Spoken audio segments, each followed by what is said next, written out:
आज हम एक ऐसी कहानी की परतों को खोलेंगे जो किसी परी कथा जैसी शुरू हुई, पर उसका अंत एक बहुत ही खौफनाक अपराध में हुआ। जी, ये कहानी है बेंगलुरु की एक 28 साल की डर्मेटोलॉजिस्ट डॉक्टर कृतिका रेड्डी की। हमारे पास जो जानकारी है वो एक ट्रू क्राइम डॉक्यूमेंट्री की स्क्रिप्ट से है, और ये कहानी शुरू होती है मई 2024 में एक बहुत भव्य शादी से। और सिर्फ एक साल के अंदर 24 अप्रैल 2025 को कृतिका अपने ही घर में मृत पाई गई। सवाल यही है कि क्या ये एक लंबी बीमारी का दुखद अंत था या फिर एक सोची समझी साजिश।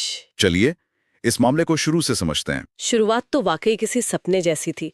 परिवार ने शादी पर लगभग 5 करोड़ रुपए खर्च किए। और बेटी को तोहफे में 3 करोड़ का घर भी दिया। बाहर से देखने पर सब कुछ एकदम परफेक्ट था। बिल्कुल एक परफेक्ट तस्वीर, दोनों डॉक्टर, दोनों कामयाब। हाँ, कृतिका डर्मेटोलॉजिस्ट और उनके पति डॉक्टर महेंद्र रेड्डी एक गैस्ट्रो सर्जन, वो मिलकर स्किन एंड स्कैल्पल नाम से अपना क्लिनिक खोलने की तैयारी में भी थे। तो फिर ये सब कुछ गलत होना कब और कहां से शुरू हुआ? इन रिश्तों में दरारें कैसे आईं? इसकी जड़ कृतिका की सेहत से जुड़ी हुई थी। उन्हें शादी से पहले से ही कुछ गैस्ट्रिक और मेटाबॉलिक समस्याएं थी, अच्छा। जिस वजह से वो अक्सर बीमार रहती थी। शुरू में तो महेंद्र ने एक बहुत देखभाल करने वाले पति की भूमिका निभाई, पर धीरे धीरे उसका रवैया बदलने लगा। पर बीमारी के बारे में तो उसे पहले से पता था, तो फिर अचानक ऐसा क्या हुआ? हुआ ये कि अब ये बात पब्लिक में आने लगी थी। जब किसी पार्टी या फंक्शन में कृतिका की तबीयत बिगड़ती तो महेंद्र को शर्मिंदगी महसूस होती थी।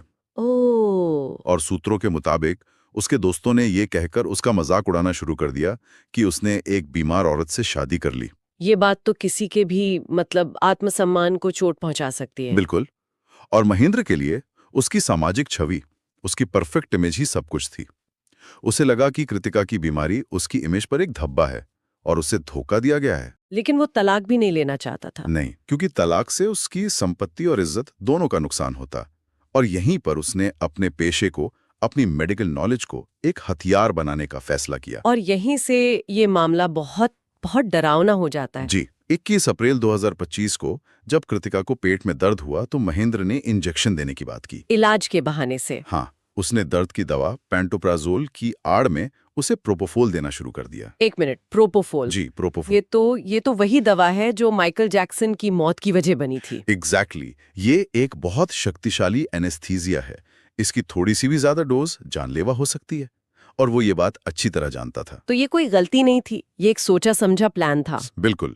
30 अप्रैल की रात उसने प्रोपोफोल का एक बहुत भारी ओवरडोज दिया। और उसके बाद लो है। वो दूसरे कमरे में गया और नेटफ्लिक्स देखने लगा। क्या?